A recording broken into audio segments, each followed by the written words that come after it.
Bonjour tout le monde, je me présente, je suis David Saint-Onge, l'auteur du livre Tout sur Bitcoin. Dans cette vidéo, nous allons explorer les différents types d'inflation, toujours dans le cadre d'une série de vidéos au sujet de l'hyperinflation. Sans plus tarder, débutons. Donc, les types d'inflation. On va souvent entendre dans les médias, dans plusieurs discussions que vous allez avoir au sujet de l'inflation, que l'inflation est un phénomène multifactoriel. Donc, ceux qui étaient avec nous pour la vidéo précédente, nous avons défini, nous avons statué que l'inflation était toujours un phénomène monétaire. Donc, pourquoi il y a autant d'économistes ou de gens dans les médias qui affirment que l'inflation peut être multifactorielle quand on sait très bien que c'est essentiellement un phénomène monétaire? Bien, tout ça revient à la fameuse définition de l'inflation.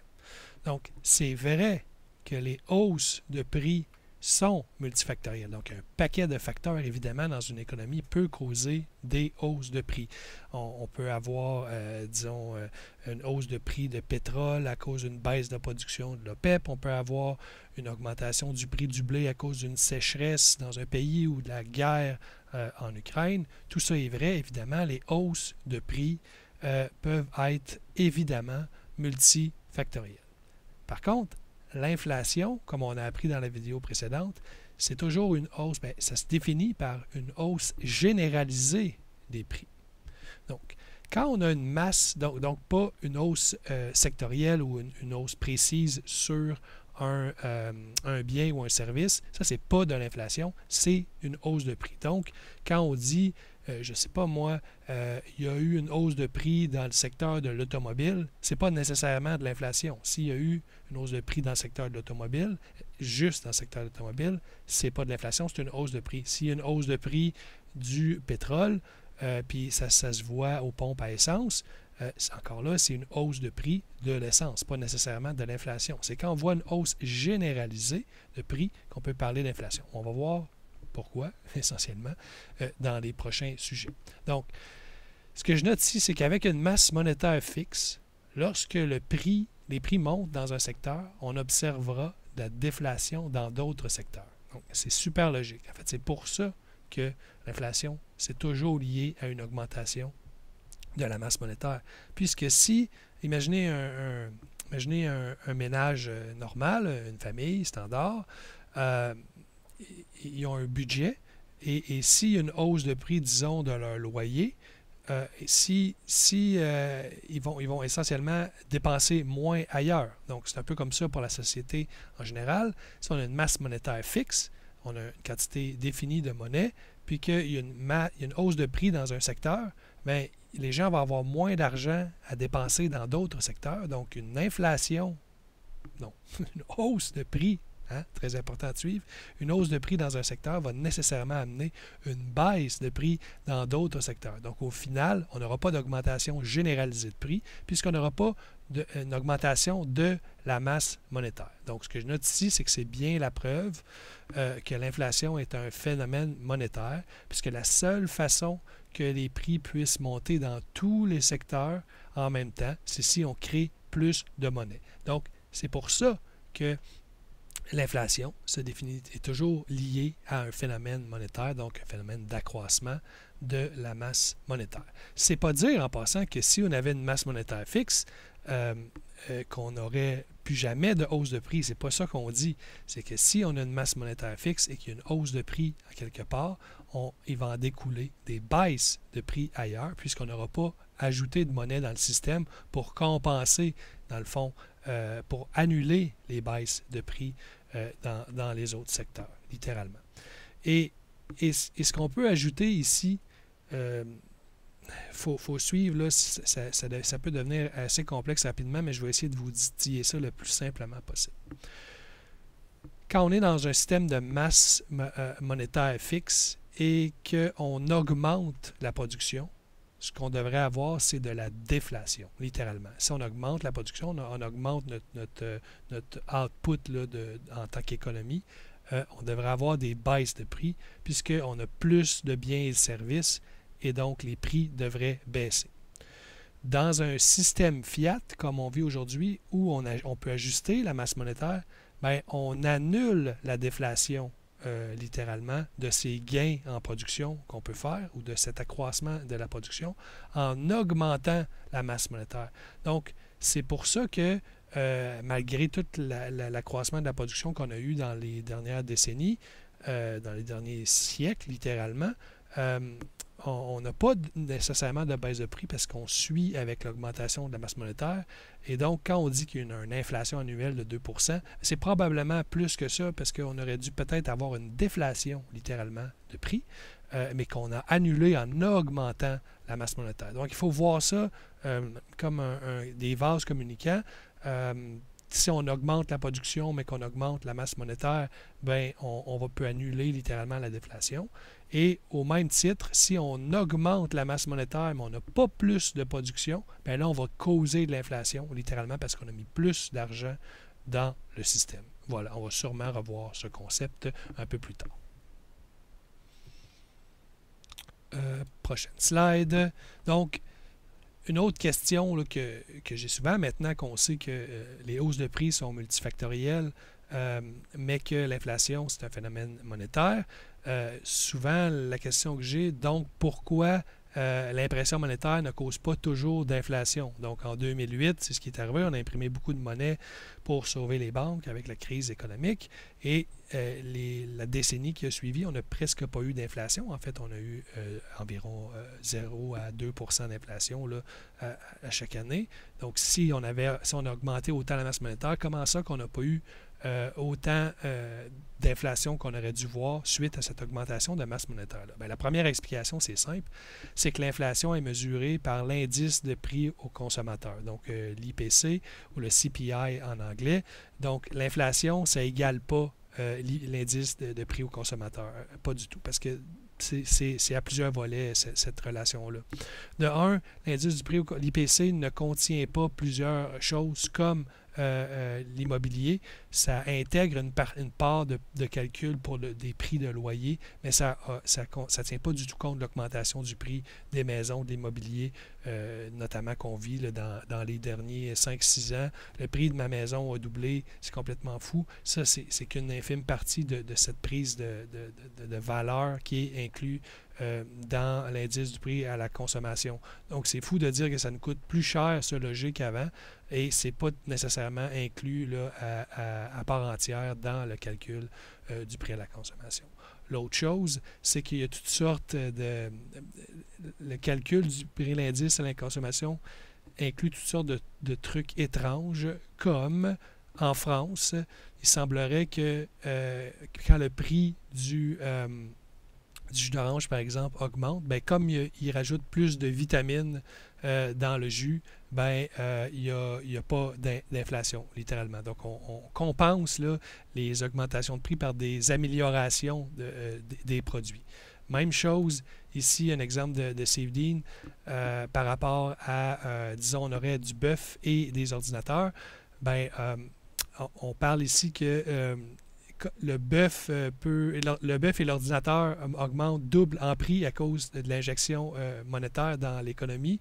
Mais comme l'ordinateur a 4 fois plus de puissance, ben, on annule l'inflation. Donc, les prix doublent, mais comme un des biens et services d'économie est meilleur qu'il était avant, ben, on considère que même s'il est 2 fois plus cher, il est 4 fois plus vite.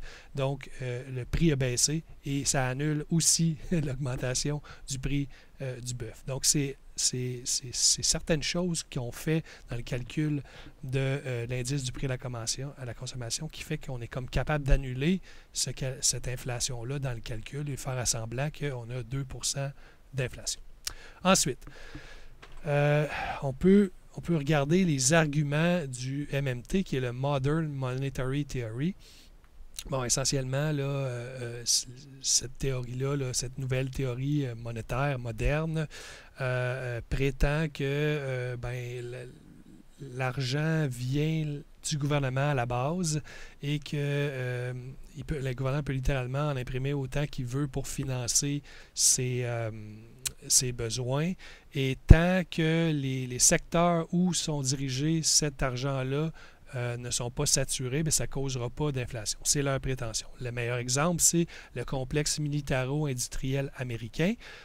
Donc, on peut littéralement donner des centaines de milliards de dollars aux fabricants d'armes américains et comme ils sont capables de l'absorber, bien, ça ne causera pas d'inflation. Je vous donne un contre-exemple. Si, disons, on veut fabriquer des routes aux États-Unis, puis qu'il y a un nombre X de compagnies qui fabriquent les routes, bien, si on injecte 3 fois plus d'argent une année pour fabriquer des routes, bien, on va essentiellement voir une montée des prix parce qu'il va y avoir une rareté de la main-d'œuvre. Donc, les fournisseurs vont charger de plus en plus cher parce qu'ils ne seront pas capables d'absorber cette masse d'argent-là. Il n'y aura pas assez de ressources pour l'absorber. Donc, ça va causer une hausse de prix.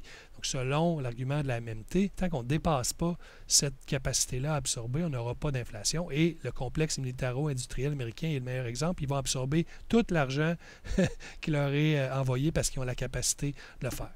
Le deuxième exemple, en lien avec ça, ce serait l'exemple du Japon. Souvent, les défenseurs de ces théories monétaires-là vont dire, regardez, le Japon, il imprime beaucoup, beaucoup d'argent et ils n'ont pas d'inflation. Mais encore là, ça revient au calcul de l'IPC. Essentiellement, ce qui a de l'inflation, en fait, est-ce qu'il y a une hausse de prix ou de valeur au Japon? En fait, ça dépend de ce que les gens font avec l'argent. Donc, au Japon, les gens vont l'épargner, d'un, donc ça ne va pas nécessairement dans l'économie. De deux, ça va dans l'immobilier. Donc, l'immobilier absorbe tout cet argent-là qui est imprimé et donc, il n'est pas tout à fait inclus dans le calcul de l'IPC, donc ça ne cause pas d'inflation au niveau de l'IPC. Et de trois, ça va dans le marché de l'équité, donc le marché des actions. Donc, c'est ces trois marchés-là, donc l'épargne, l'immobilier et les marchés d'actions qui absorbent cet nouvel argent-là qui est imprimé et avec la façon dont l'IPC est calculé, bien, le Japon peut avoir, genre, exemple, 2 % d'inflation, malgré qu'il imprime beaucoup de monnaie. C'est une des explications pourquoi l'impression monétaire, souvent, ne cause pas d'inflation, et c'est toujours mesuré avec l'IPC, évidemment. Troisième exemple de pourquoi l'impression monétaire ne causerait pas d'inflation, bien, on peut le voir, par exemple, ici au Canada.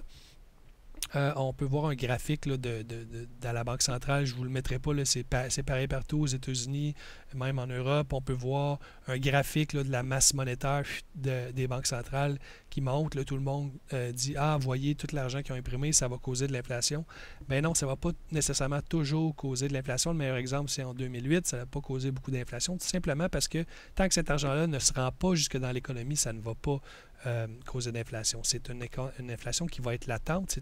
C'est une sorte d'épée de Damoclès au-dessus de l'économie. Cet argent-là peut rester dans le bilan des banques privées de la Banque centrale.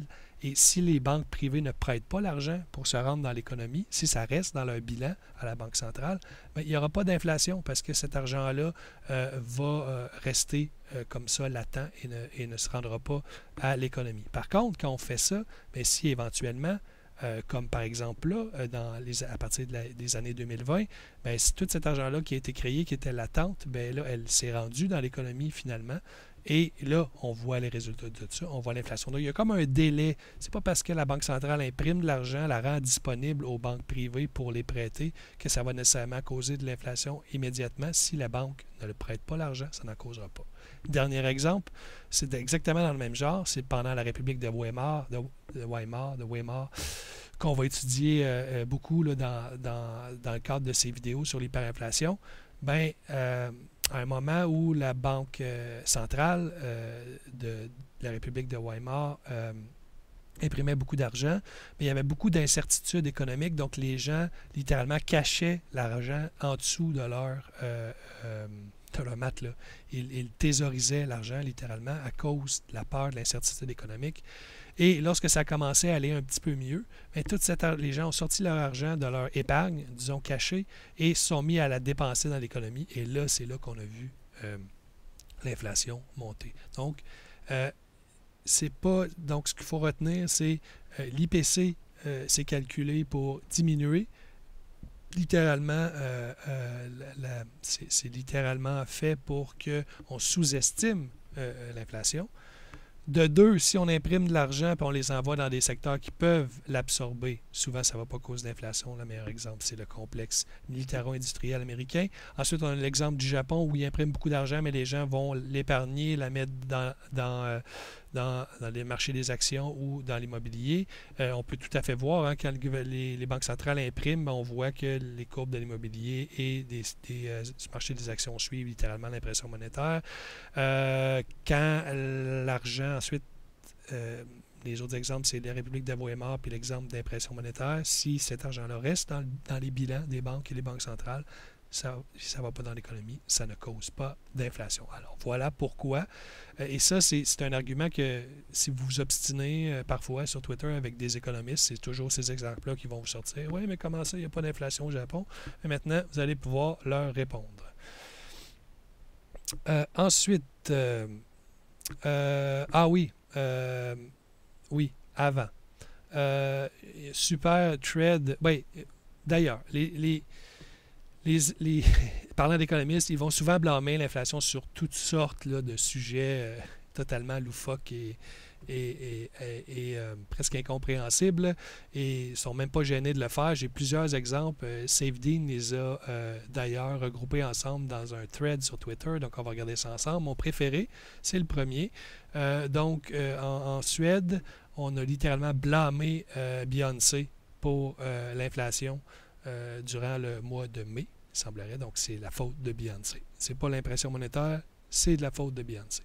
Ensuite, on a la Banque centrale en Pologne qui a mis une bannière en avant de son établissement et il dicte en fait il liste les causes de l'inflation qui sont l'agression russe en Ukraine et la pandémie. C'est pas du tout le fait qu'ils ont imprimé de la monnaie, c'est à cause des Russes et de la pandémie.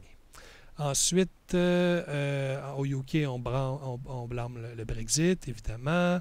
Un autre exemple très intéressant, c'est on blâme la sortie du jeu Zelda pour un choc inflationnaire. C'est le Télégraphe qui fait ça. Aussi, le New York Times a blâmé les plaisirs de l'été pour expliquer l'inflation. C'est pas l'impression monétaire, c'est les plaisirs de l'été. Et un dernier, Taylor Swift. Il semblerait que Taylor Swift a causé, elle aussi, de l'inflation. Bon. Ce que ces gens-là veulent dire, c'est qu'ils ont causé des hausses de prix dans certains secteurs. Mais comme on l'a vu tantôt, c'est pas ça la définition de l'inflation. La définition de l'inflation, c'est une hausse généralisée des prix. Comment Beyoncé ou Taylor Swift, dites-moi, pourrait expliquer une hausse généralisée des prix? Vous voyez que ça ne fait aucun sens. Alors, maintenant, le vif du sujet. Après ce préambule pour expliquer ce qui était vraiment l'inflation et que ce n'était pas causé par des facteurs multifactoriels, les types d'inflation. Donc, on a le creeping inflation, donc c'est littéralement la traduction, l'inflation rampante. C'est la cible des banques centrales, c'est 2%, c'est la cible depuis les années 90. Ensuite, on a le walking inflation, donc l'inflation qui marche. Ça, c'est quand la banque centrale rate sa cible. Et ce qu'on va dire dans les médias à ce moment-là, c'est quand vous entendez l'économie est en surchauffe. Ça veut dire que l'inflation, on est rendu à ce niveau-là. C'est quand on surpasse le 2%. Et ce qu'ils veulent dire, c'est qu'il y a trop d'argent. Ils disent en plus, ils disent, ah oui, il y a comme trop d'argent dans l'économie, donc l'économie surchauffe. Fait que parfois, les économistes vont même avouer que c'est un phénomène monétaire et ensuite affirmer exactement le contraire. L'étape d'après, c'est le galloping inflation. Donc ça serait plus de 10%. Souvent, on l'appelle l'inflation à deux chiffres. Et finalement, on a la fameuse hyperinflation qui est tout le sujet de cette série de vidéos, qui est plus de 50% d'inflation par mois. Donc, on va voir tantôt des grosses nuances par rapport à J'ai beaucoup de réserves par rapport à cette définition. Je vais vous l'expliquer dans la prochaine vidéo, d'ailleurs, pourquoi j'ai des réserves sur le 50%. Mais dans dans les critères économiques, là, dans les vraies définitions, quand on parle d'hyperinflation, la plupart des gens qui vont parler du sujet, ils vont référer à une inflation de plus de 50% par mois, qui, en passant, égale à cause du concept des intérêts composés, c'est exponentiel, donc l'inflation s'ajoute à l'inflation précédente toujours. Donc, c'est le même principe que les intérêts composés. Ça équivaut à 13 000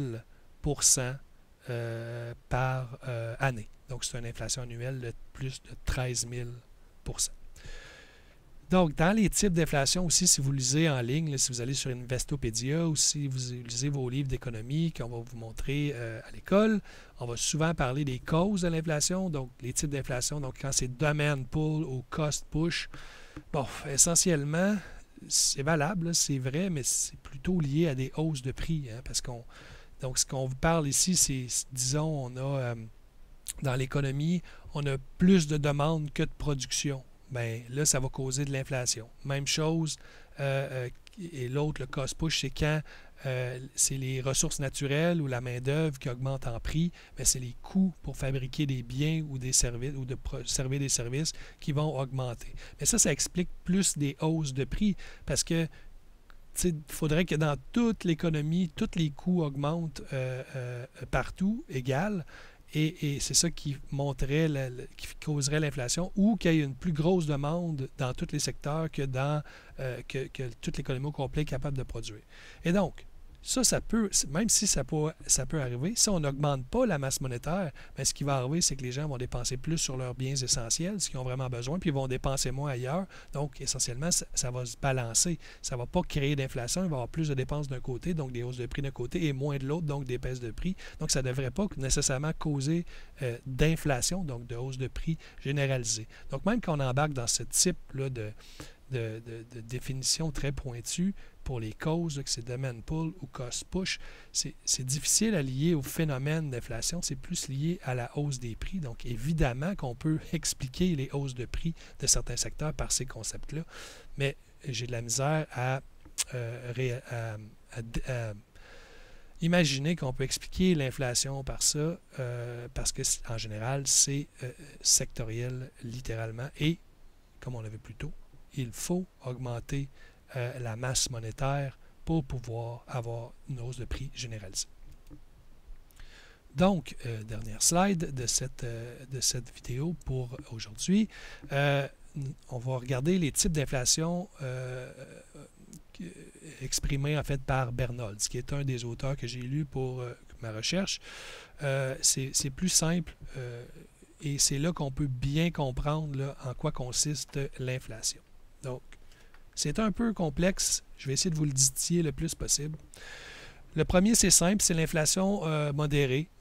En général, c'est quand le niveau de masse monétaire est au-dessus de la normale. Donc, quand on a plus de monnaie qu'on devrait avoir dans l'économie, dans le pays, bien, ça va causer de l'inflation qui peut être modérée.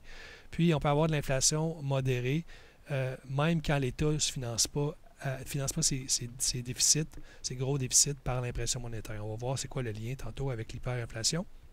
Mais essentiellement, l'inflation modérée, c'est quand la masse monétaire est au-dessus de la normale. Et l'inflation modérée, en passant, c'est pas modéré, c'est quand même assez élevé. C'est plus que de l'inflation du low inflation qu'on avait tout à l'heure. La nuance, c'est juste que c'est pas de la haute inflation. Donc, c'est tout ce qui n'est pas de la haute inflation, ce qu'on va voir ensuite, c'est considéré comme de l'inflation modérée, mais ça peut être élevé, ça cause des gros problèmes, l'inflation modérée. C'est pas du tout modéré. Ça cause des effets là, très, très tangibles, mais c'est juste que ce n'est pas considéré comme de la haute inflation. Bon, qu'est-ce qui est considéré comme de la haute inflation? C'est au moment où la valeur réelle de la masse monétaire diminue. Et ça, c'est très, très contre-intuitif. Parce que depuis tantôt que je vous dis que l'inflation, c'est un phénomène monétaire, j'arrête pas de vous dire que c'est quand il y a trop d'argent dans le système. Et là, je vais vous dire que quand on arrive au niveau de la haute inflation, bien, imaginez-vous donc qu'on a une diminution de la valeur réelle de la masse monétaire. Donc ça, ce que ça veut dire, c'est qu'on imprime beaucoup de monnaie. On a beaucoup, beaucoup de monnaie en nombre nominal, le chiffre, mais la valeur réelle de ce qu'elle peut acheter, son pouvoir d'achat, diminue. Et c'est là qu'on arrive en haute inflation. Et ça, c'est très, très cousin de l'hyperinflation. On va le voir après. Et pourquoi ça se rend là? C'est que la monnaie est littéralement sous-évaluée à cause de la substitution monétaire. Donc, suivez-moi, je vous explique ça. Donc, quand on arrive à de l'inflation, de la haute inflation, ce qui se passe, c'est que les gens vont perdre confiance dans la monnaie puis ils vont vouloir l'échanger contre n'importe quoi, contre des biens, contre des services, contre des monnaies étrangères, contre d'autres devises. Donc, ils vont essayer de se débarrasser le plus rapidement possible.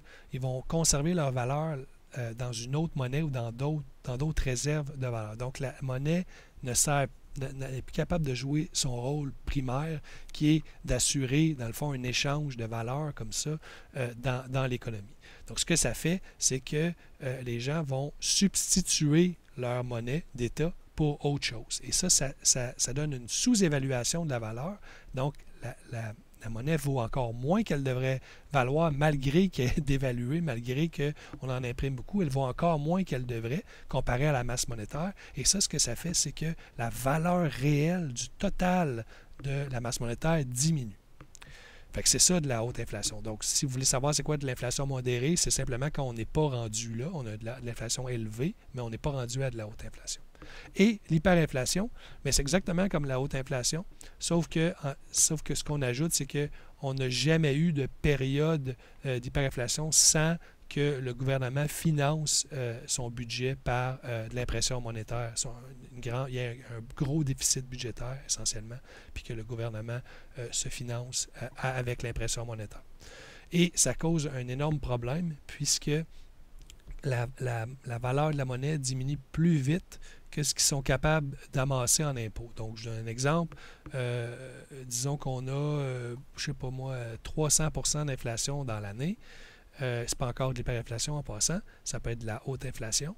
Bien, à la fin de l'année, quand vous allez payer vos impôts, au bout de l'année, bien, la valeur de monnaie que vous avez donnée à l'État, bien, elle vaut 300% moins que ce qu'elle valait lorsque vous avez créé, dans le fond, l'événement taxable qui a généré cet impôt-là. Donc, vous avez reçu vos payes, mais l'État reçoit de la monnaie qui a été diminuée de 300% d'inflation. Donc, elle n'est pas capable de se financer. Donc, elle va imprimer encore plus de monnaie qui va causer encore plus de substitution monétaire. C'est un cercle vicieux et ça fait que l'État n'est pas du tout capable de se financer avec les impôts. Donc, elle se base essentiellement sur l'impression monétaire pour se financer. Et dans ce cas-là, en général, on arrive à l'hyperinflation qui est, je le rappelle, 50% d'inflation par mois tout à l'heure. Donc, ce que montre cette slide-là, c'est qu'on n'a même pas besoin de se rendre dans l'hyperinflation, la définition, disons, académique de l'hyperinflation pour avoir des gros problèmes. Dès qu'on est en haute inflation et que la valeur réelle de la masse monétaire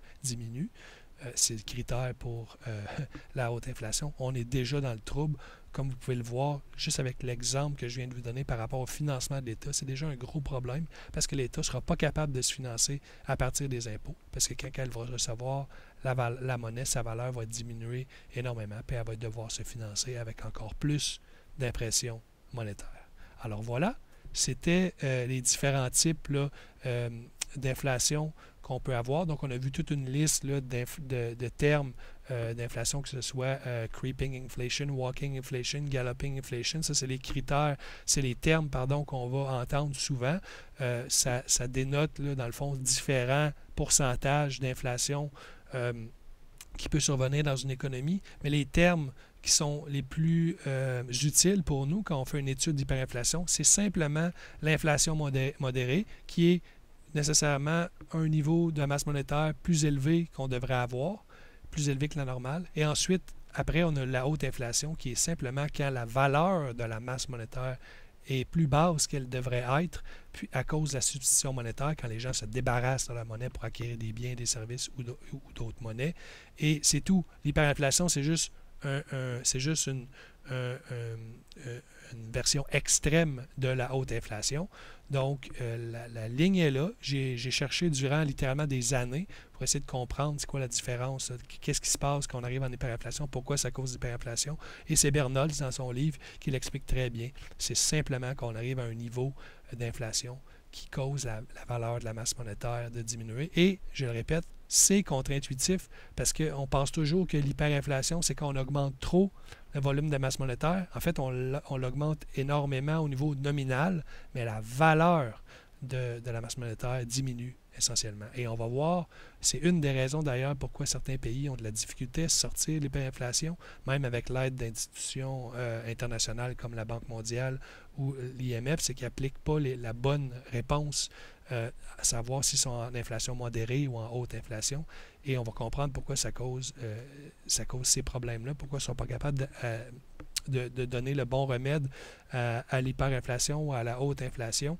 Quand ils appliquent, disons, des effets, ou je pense que c'est l'inverse, c'est quand ils appliquent des solutions à l'inflation modérée avec des solutions pour la haute inflation.